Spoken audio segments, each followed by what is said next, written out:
Welcome to the Starfleet Leadership Academy, a leadership development podcast told through the lens of Star Trek. And now here's your host, Jeff Akin.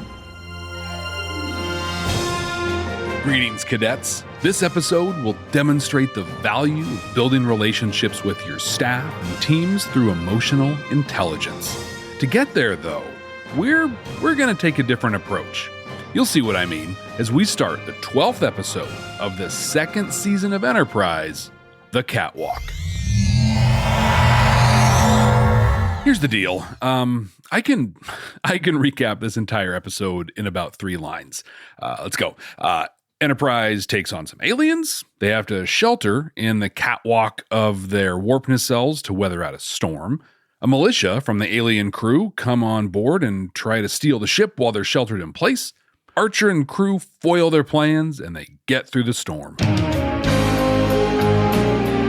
Okay, so that was like 4 lines, but my point is, like, literally nothing happens in this episode. I'll share some thoughts on that when we get to the red alert section, but honestly, I kind of just didn't see a lot of value in recapping an hour of almost nothing. But fear not, noble cadet. We still have much to talk about. Like how Archer doesn't do much of anything of note in this episode, except a few segments of scenes that I am going to talk about. And then we're going to try something different. I'm actually pretty excited about this. So first, the key segments with Archer. This big storm is coming at them. The wavefront spans more than half a dozen light years. Now the ship can handle it, but the radiation in the storm is going to kill the crew in 3 minutes flat. It's no good, right? So they head into the maintenance shafts in the warp nacelles because they're heavily shielded and they're going to protect the crew from the radiation. So this puts all 83 crew plus the 3 aliens in a pretty confined space for 8 days. So what I want to bring up of Archer, they're sporadic, but they're very telling. He has one pretty awkward interaction with a crewman helping them with a crossword puzzle. Then he walks through the rest of the crew, kind of like the kid that was in AV club and got stranded at a middle school dance, and they're just trying to find a door. And then he sees the door. That's Trip, right? So he goes over to Trip, gets all cool and chummy with his buddy, which is a huge missed opportunity here. I mean, a week with the 83 people on your crew, and you choose to actively seek out like the 3 or 4 people you interact with all the time? Poor form, Captain Archer. So, to have some fun with this and capitalize on Archer's missed opportunity, today we are going to do a fan rewrite of the Catwalk. Yep, that's right. We're going to go through the episode and I'm just going to rewrite a bunch of it. I'm going to pretend that Archer's a strong leader that sees this as an opportunity to build up important relationships with his teams and his crew. So here we go. It's September 18th, 2152. They found an uninhabited planet and are going to spend the next week surveying it. Trip and Archer are excited to sneak in some R&R. An alien crew reaches out to them, lets them know that a tronic storm is on its way. They're going to need to shelter. Archer lets them come aboard, but they have to figure out how to survive the storm. See, they'd need to fly at warp 7 to outrun it, but Enterprise can only hit warp 5. It don't matter if you win by an inch or a mile. Winning's winning. Archer pulls together the brain trust. Phlox warns that any solution that will save the ship simply won't save the crew. With exposure to radiation, will be dead within 3 minutes. Trip suggests the catwalk, and Phlox confirms that it should be shielded enough. But they're going to have to shut down the reactor. That'll keep the temperatures back there livable. With it running, it gets up to, a nice cozy 300 degrees in there. T'Pol heads up the evacuation, while Trip and Mayweather retrofit the catwalk for shelter. And they've got just 4 hours until the storm hits. There's such a cool moment here that I appreciate so much. Any idea about a latrine? So many stories, books, movies just brush off that most equalizing moment of all humanity, using the bathroom. Now, this moment doesn't have any real impact on the rest of the episode, but I'm just glad they acknowledged it. I mean, you think about it. 83 people in an enclosed space for 8 days? Whew. Gonna start smelling like C.H. Tauber in there in no time. They get everyone loaded in. They have a command center set up and have rerouted helm control to it. Phlox even has a little sick bay set up. They're good to go. The aliens come out of decontamination and head to the catwalk. They say they are stellar cartographers from Takrit, but you can tell something's just not quite right with them. I imagine we'll get more on this later. I don't know the first thing about stellar cartography. Goody, what if they begin to ask questions? Trip gets him set up near his bunk area in the shelter. Archer's packing up, and we get a nod to a recurring Star Trek theme. There's beauty in all things. I didn't expect it to be beautiful. He and T'Pol discuss an incident from about 100 years ago where a Vulcan ship was destroyed by a similar storm. And T'Pol, being the consummate Vulcan she is, simply acknowledges it as a fact. Nothing more. Everyone's loaded up in the catwalk, and here's where we go off script with what should have happened. Quick side note, though, man, the soundtrack for this episode is epic.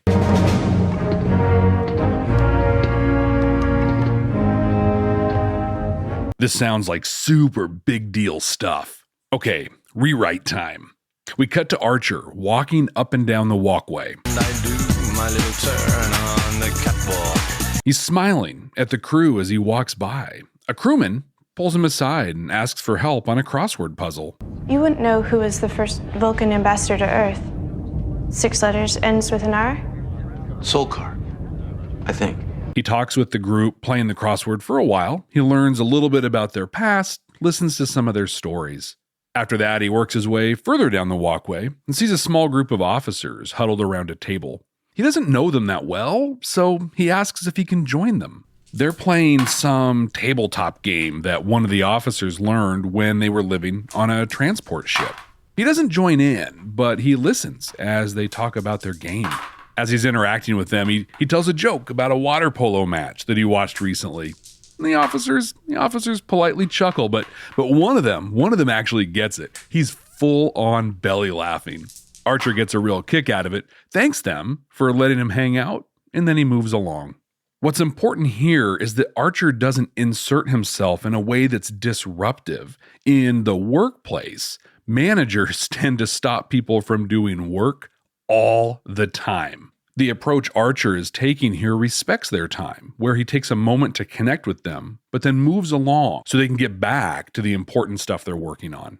Over in Phlox's sickbay, Reed drops in with Gastrointestinal distress. Phlox gives him something and helps him feel a little better. Nothing to be embarrassed about. I've treated a number of crewmen this afternoon for motion sickness. Archer walks in and checks in with Phlox on the state of the crew.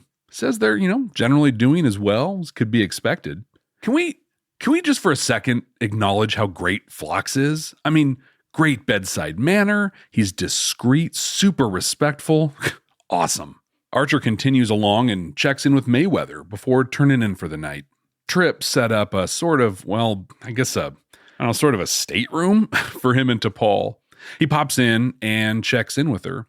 He says this reminds him of camping. So she shares a story about the Kazwan ritual she participated in when she was left in the desert to survive for 10 days. Sounds awful, but it's actually a really cool callback to one of the best episodes of the animated series, Yesteryear. He tells her he's going to Wander around, get to know the crew. instead of just bunking in their section, and he encourages her to do the same. It'd be good for you to fraternize a little. He grabs his bedroll and heads off down the walkway, presumably to get some rack time with the crew. What a great way to endear yourself to your team. Meet them where they're at. I mean, not that the stateroom was like lavish or even comfortable or even a stateroom, but it did communicate to the crew that he and T'Pol were different, that they got special accommodations. Choosing to go out and share a space with the crew was a masterful move by Archer that's going to go a long way in earning the trust and the respect of his crew. Now, note that I totally made all of that up. In the actual episode, he just rolled over and went to sleep after chatting with T'Pol. But sure would have been cool if he did what I described, yeah? The rest of the senior staff, Hoshi, Reed, and Trip, are playing cards. Okay, the game is 5-card stud, nothing wild, ante up. Trip tells him Archer set up a movie night. It'll be on a small monitor and in tight quarters, but it's still going to give everybody an activity they can do together, and it'll be a fun distraction. In the command center, they're getting some weird readings out of engineering. Systems are activating, it just doesn't make any sense. So Trip gears up in an EV suit and goes to investigate. He's got a limited safe time because of the radiation, but he heads out anyway. When he gets up there, he sees a crew of people, more Techrat, the same species as the aliens they welcomed on board. They're walking through the ship, clearly trying to reactivate it. The apparent leader is listening to Archer's logs, reading through his files, learning about the Enterprise and its crew. Trip reports back, so Archer meets with the aliens in the shelter. Don't forget they're the ones who warned us about the storm. We owe them. Be patient. They come clean. They're former members of the militia, the group that's on board right now. They deserted the militia because they were nothing more than pirates, criminals really. They explain that the militia are after them and they're likely going to steal the ship. Reed confirms this. Seems to me they've already decided to help themselves to Enterprise. Archer chooses to trust them and they begin planning a response. In the meantime, the militia are starting up the reactor. Now this starts a timer. It's going to heat the catwalk up to over 300 degrees. That'll kill the entire crew. Trip guesses that they've got 20 minutes, tops. Again, total rewrite here. In reality, Archer grilled the deserters. He threatened them. He accused them. You're assuming these three are telling the truth. They've already lied to us. He was aggressive, overbearing, almost violent in this scene. They have 3 more EV suits, so Reed and T'Pol go to stop the reactor startup while Archer goes to deal with the militia. He hails them, says the crew is already dead and there's nothing here for them to take. So he orders them, demands that they leave the ship.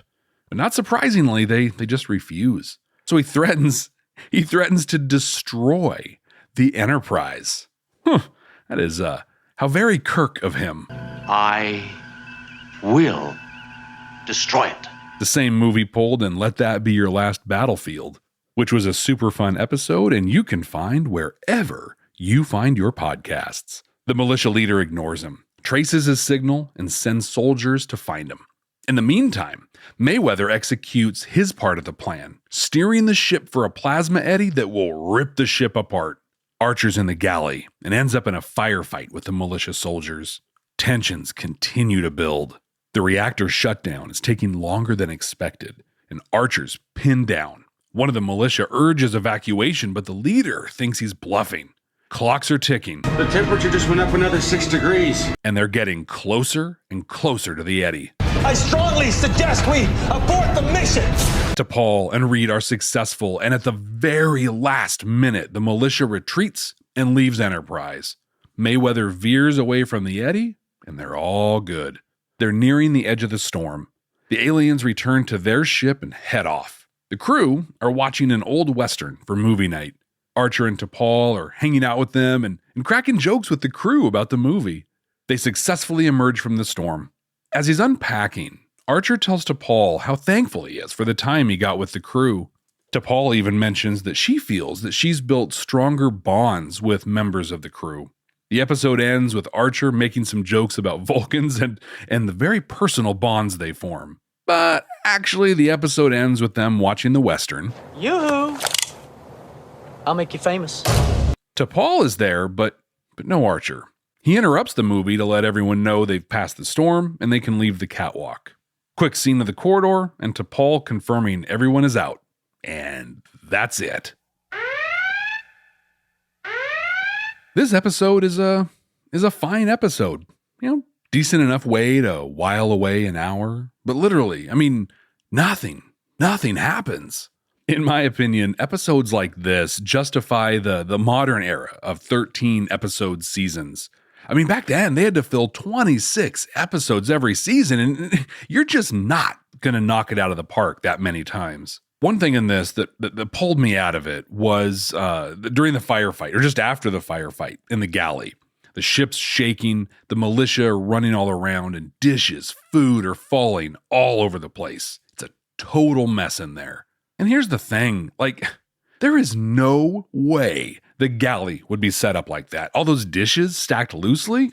No way. I will never forget my days cranking on a fast attack back in the 90s, but we would have had to have been flipped upside down for dishes to go crazy like that. And you're telling me that in the mid 22nd century, they've just given up on that setup? Yeah, I don't buy it. But aside from that, decent enough episode. Command codes verified. Despite an uneventful episode that we summed up in just 4 lines, there is a lot to take away in this episode. Let's dive into the importance of connecting with your teams and the people you work with. The Starfleet Leadership Academy is supported by listeners just like you. Click the link in the show notes to support the ongoing production of this podcast. Many years ago, I was an assistant manager. We were a good-sized store, had about 60 employees, and I had the exciting and educational task of writing the schedule every week. And I'll tell you what, if you've never staffed a retail shop or a restaurant before and had to write the schedule, including the daily break schedules, you haven't lived. I love the smell of napalm in the morning. Honestly, though, I'm so thankful for that experience. I learned so much about managing resources and working with people. If you want to talk about one thing that is near and dear to every person, it's their work schedules. I mean, lots of stories about that, as I'm sure you can imagine. But I think we can dive into those when we start looking at duty rosters and things like that in future episodes. But back to the assistant manager job. Our general manager was not a great manager. He wasn't even a good manager. I mean, in a lot of ways. And if that's the case, then I'm going to have to fire Thomas, our longtime security coordinator. May have been 2 minutes late. Oh, well, then you were lying. But I want to share one interaction I had with them that this episode really, really brought to light for me. So we had some issue going on between staff. I mean, I honestly don't remember any of the details. But he and I were talking with a staff member about the issue. And the staff person said something about the GM being out of touch and not even knowing the staff. The GM responds, and I will never forget this. He says, "I don't have to know the staff. Jeff does." What? Jeff does? That's good enough? It still fires me up to this day. And that was over 20 years ago. How is that even almost okay? It's not like we had 2,000 people on staff. We had 60. Well, I went on to become a general manager in that same company. And that moment steered so much of how I led in that company. I made it a priority to develop a professional relationship with each member of my team. And I was able to leverage those relationships a number of times to everyone's benefit. In this job, we had one day a year that was just wild, super, super busy. Open. I had an employee, let's call him Nathan. This was his first job, and he was about to crack. I mean, it was wildly busy. But I'd gone out of my way to get to know him, to develop a professional relationship based on trust. I remember pulling him off the register for just a second. I mean, he was going to blow. So I dug deep into my ever-growing box of motivational quotes, and I said to him, "Pressure does one of two things. It either crushes you or it makes a diamond. And Nathan, I work with diamonds. Now let's go shine." Corny, I know, corny, but you know what? It worked. He totally stepped up, and we got through the day. It was awesome. I actually ran into Nathan about 10 years ago. He'd gotten a really good job with the state, and he was doing really well. And the cool thing is he remembered that moment just as well as I did. It's pretty cool. As we talk about developing these professional relationships, it might be a good idea to go revisit our podcast episode where we looked at Voyager, the cloud. In that, we talked about Janeway's struggle between developing personal relationships and maintaining her professional demeanor. You see, this is not an easy skill to master, but it is so powerful once you do. But the first thing to keep in mind about these relationships is that they are professional. That doesn't mean personal stuff is off limits, but it does mean that you need to have some boundaries. Like, you don't hang out all the time and share a bunch of family pics with each other on Facebook. You need to connect on a meaningful level, but that connection should be rooted in trust and integrity. In fact, a fantastic framework to follow in cultivating these relationships are the 5 dimensions of emotional intelligence. Those are self-awareness, self-regulation, motivation, empathy, and social skills. This really is the perfect framework for any interaction, really, but specifically to help maintain appropriate professional distance while connecting on a meaningful level. You have to have the self-awareness to know where you're at. Like, what's your emotional state at the moment? How present are you? Where are you in regards to the relationship that you're developing? Knowing these things informs the next dimension, which is self-regulation. If, for example, you're aware that you're wanting a more personal relationship with a member of your team, you can regulate yourself, reinforce those professional boundaries. And this helps you be more present with the person because you're going to be able to regulate where you are emotionally at that very moment. Now, a person with higher emotional intelligence tends to be motivated by things beyond them, greater than them, the greater good, as it were. But being self-motivated to act with integrity and build trust is going to go a long ways in developing these relationships. Listening with empathy and compassion is invaluable. If you were to interact with someone that heard what you said, validated your feelings, and engaged with you on that emotional level, you would feel amazing.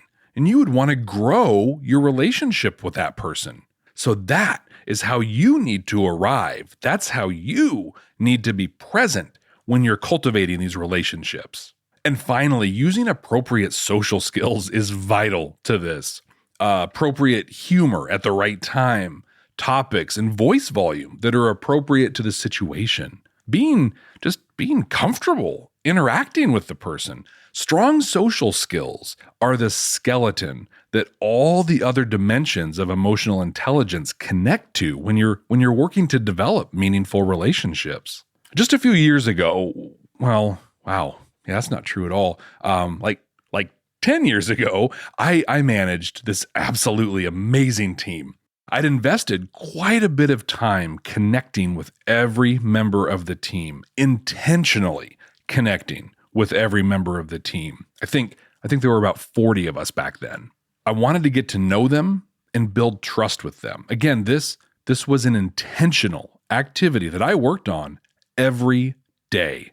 Well, like a lot of managers do, I overcommitted the team, and I did that in a very public way.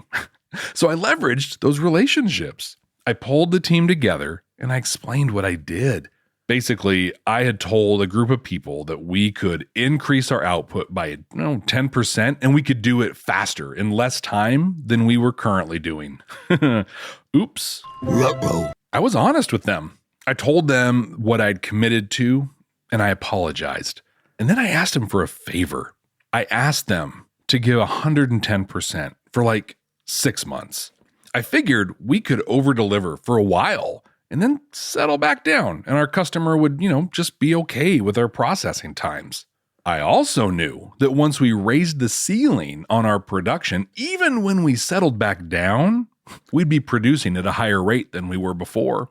I did tell them, I said it was cool to say no. I couldn't force anybody to do this. But if they could, as a personal favor, it would mean the world to me. And this is where that investment paid off. It actually became a joke. Hey, how's it going? Oh, me? Just giving 110%. And they totally delivered. It was, well, honestly, it was awe-inspiring. And it was completely the result of me taking the time to develop meaningful relationships with the team. In my made-up version of the episode, Archer nailed this. He was great. I have people skills. I am good at dealing with people. He showed humility and connected with people in a meaningful way. He was perfect. But that's not how it really went down. Now, he sure talked a good game. Wander around, get to know the crew. But his execution was very lacking. So take a lesson from fake, made-up Archer, and not sci-fi TV made-up Archer. I would love to hear your thoughts and examples on connecting with the people on your teams. Have you had some great successes as a result? Join us on the Starfleet Leadership Academy Facebook group. We would be honored if you would join us. And share what you've got.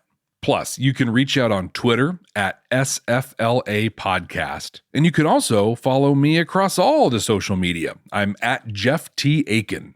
Jeff, T as in Takrit, Akin. And I'd also like to invite you to leave a voicemail that I might include on a future episode. Visit jeffakin.com and click the microphone in the lower corner. You can share your story and thoughts as a voicemail there. It's pretty cool. Computer, what are we going to watch next time? Working.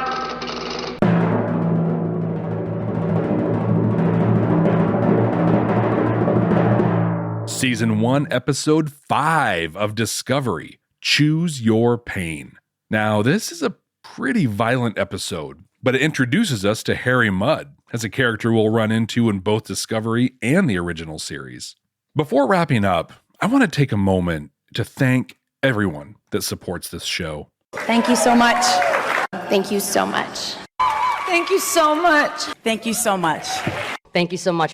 Thank you so much. We have amazing people that support the Starfleet Leadership Academy by telling their friends and colleagues about it, sharing our episodes on social media, and by visiting jeffakin.com and joining our email list. And you can also support the podcast financially. There's a link in the show notes to our Patreon page. Every patron makes a real difference, and there are some pretty cool perks there too. Visit patreon.com/SFLA or just click the link in the show notes. I appreciate all of you so very much. Thank you. And I can't wait to get back into Discovery with you. So until then, ex astra scientia.